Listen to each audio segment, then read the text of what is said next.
Обращаемся в прокуратуры Нуримановского и Благовещенского районов от имени родителей и жен участников специальной военной операции, проживающих в деревнях Старобедеево и Старобирючево Старобедеевского сельского совета. Обращаемся к вам с настоятельной просьбой. Мы вынуждены обратить ваше внимание на критическое состояние дорожного покрытия на участке дороги, соединяющей деревни Старобедеево Нуримановского района Республики Башкортостан и Старонадеждино Благовещенского района. Данный участок дороги характеризуется наличием многочисленных выбоин и ям, а также полным отсутствием твердого покрытия. Я являюсь ветераном специальной военной операции. Я отец участника СВО.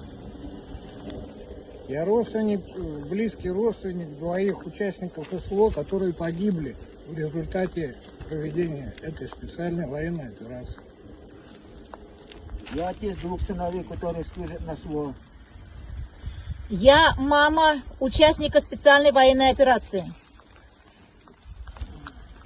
Я участник специальной военной операции в данный момент.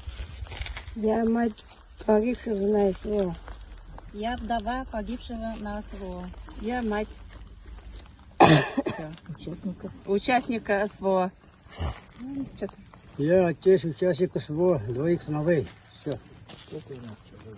Это дорога, соединяющая деревни Старобедеево и Старонадеждино Благовещенского района, является жизненно важной. Почему? Потому что наши мужчины трудоспособного возраста, чтобы прокормить семью, вынуждены ездить на заработок в город Уфу и в город Благовещен, чтобы поддержать семью и обеспечить достойное пропитание, достойную жизнь и дать образование достойное своим детям.